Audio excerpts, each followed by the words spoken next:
Wow.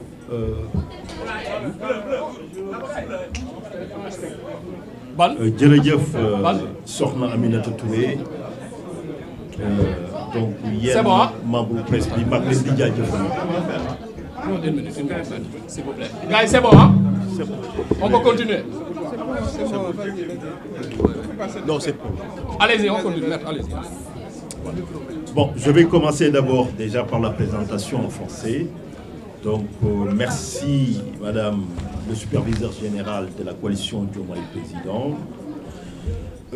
J'interviens en qualité de la membre de la coalition Diomaye Président, mais surtout du coordonnateur de l'instance des cadres et surtout en tant que membre du parti politique qui est l'Union sociale libérale, le président de ce parti, donc qui est membre de cette coalition. Pour vous donner une appréciation sur la situation actuelle, le superviseur général a bien campé le décor en rappelant donc l'esprit des réformes qui découlent.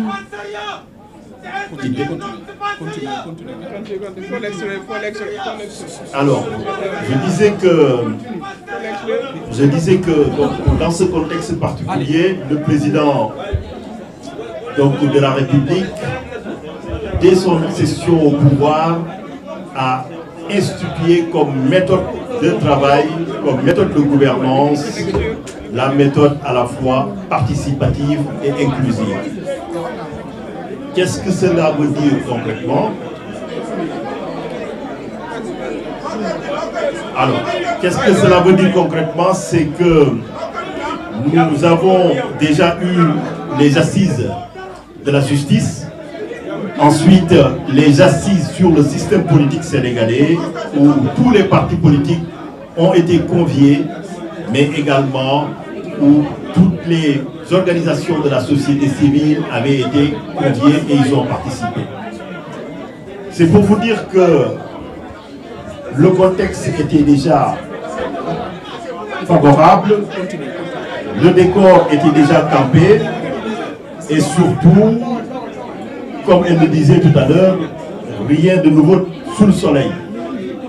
Parce que dans nos conclusions, au niveau des assises de la justice, ensuite sur le système politique, tous ces points étaient systématisés et lors de la présentation du rapport de synthèse, nous avions même présenté en tout cas un pourcentage du degré de consensus qui était un degré très large. Donc, ça aurait été très facile en tout cas de poursuivre dans cette dynamique consensuelle, vous verrez pourquoi je le dis, qui a préludé ici au Sénégal depuis les assises de 1992 qui ont donné lieu au code consensuel de 1993 et qui constitue aujourd'hui le socle démocratique qui nous a permis d'avoir plusieurs alternances au Sénégal.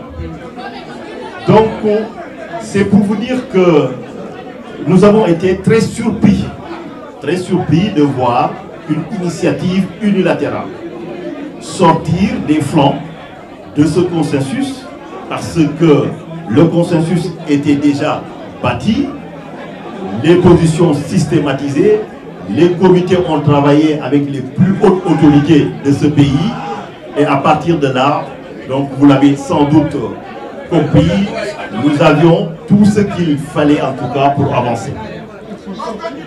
Aujourd'hui, maintenant, la question qui se pose, c'est à l'image de ce qui se passe, parce que la démocratie, c'est aussi le respect des opinions contradictoires.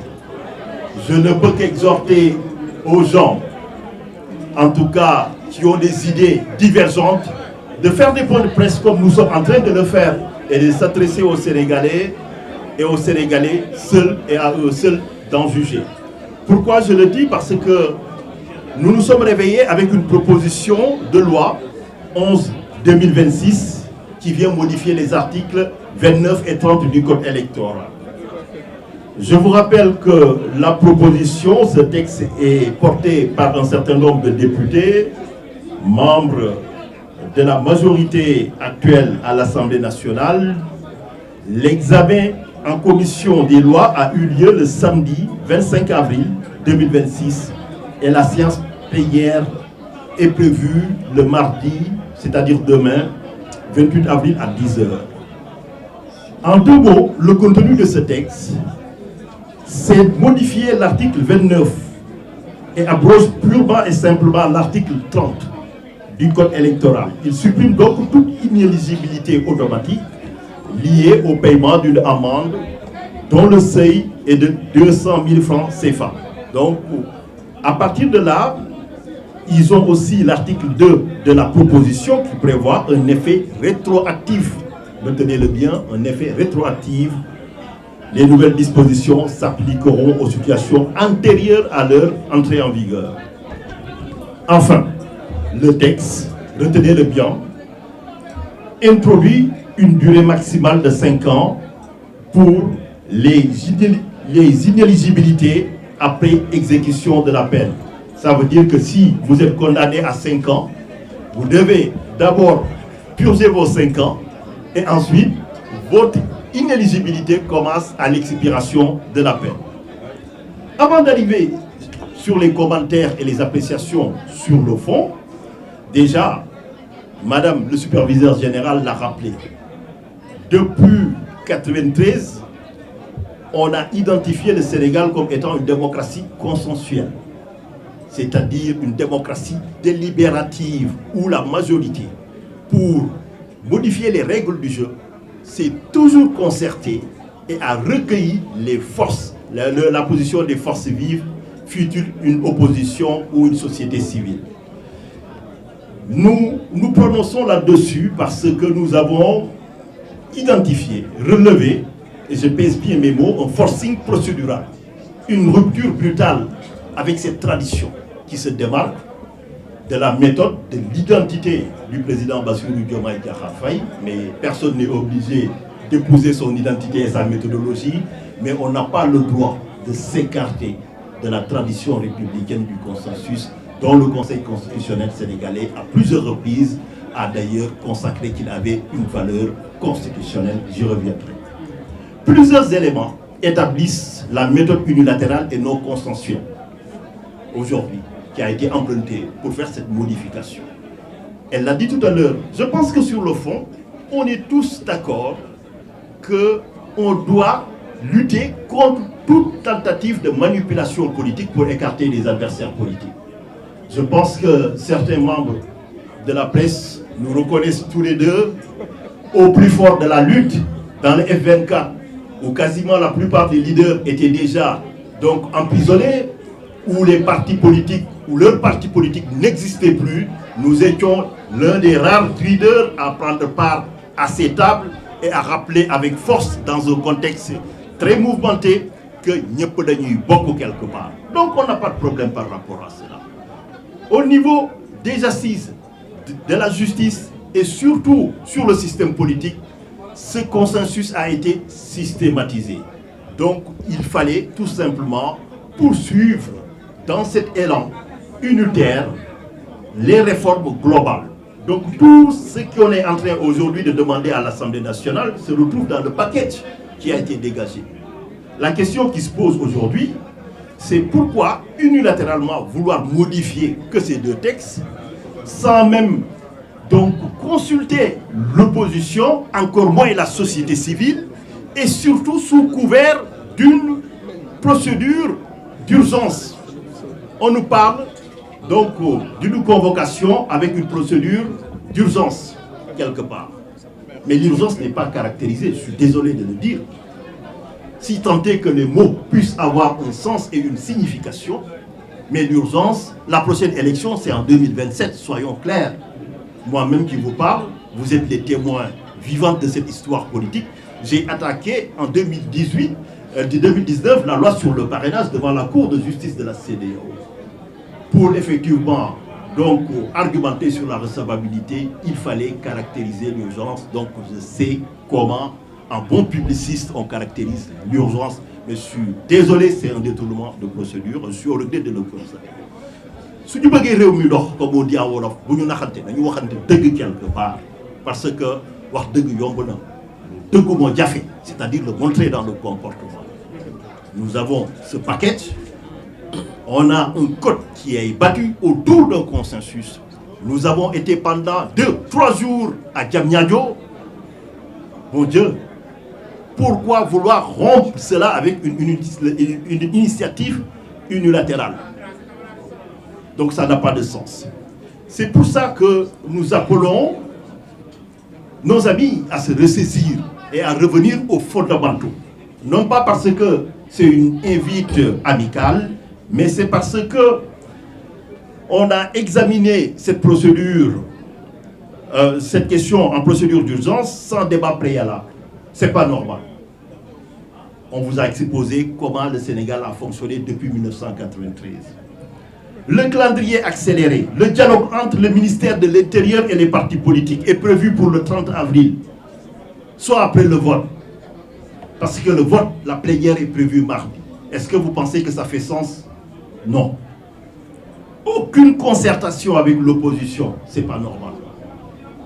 Aucune concertation alors que la tradition républicaine sénégalaise, consacrée et rappelée avec force par le Conseil constitutionnel, nous impose qu'une loi électorale soit le socle fondamental de la démocratie et qu'elle doit faire l'objet d'un consensus national. Alors, rupture de ce consensus, des observateurs avertissent, ont alerté depuis quelques jours. Ils ont rappelé que le consensus électoral constitue le fondement essentiel de la stabilité démocratique. Oui, si nous allons vers des élections alors que les règles du jeu n'ont pas fait l'objet de consensus, on l'a vu, c'est une règle de la science politique jamais démentie, c'est que au lendemain des élections, il y aura toujours des contestations et c'est source d'instabilité quelque part. C'est pour ça qu'il faut revenir à la raison. Et toutes ces réformes, on doit respecter aussi les engagements internationaux du Sénégal, parce que le Sénégal a ratifié le protocole sur la bonne gouvernance. Et surtout pour conclure,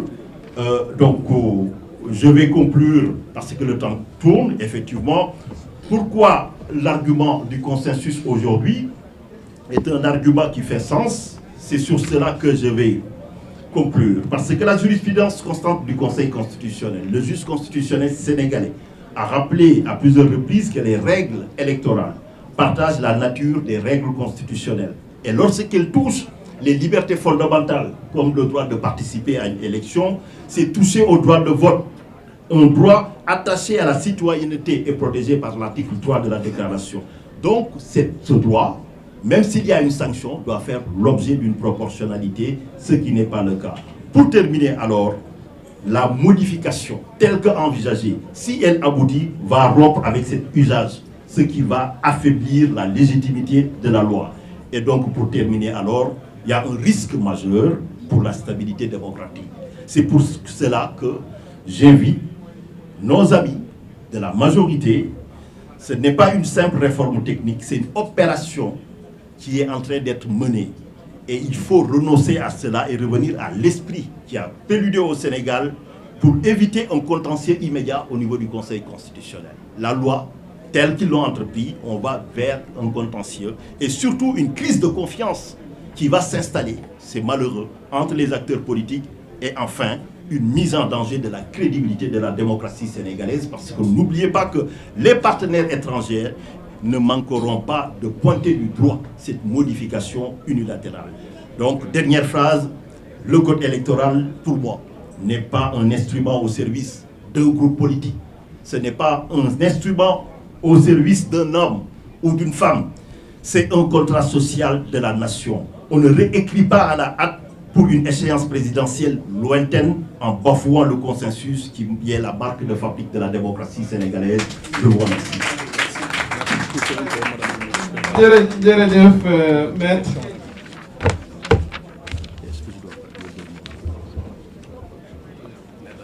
Voilà, alors on va passer aux questions.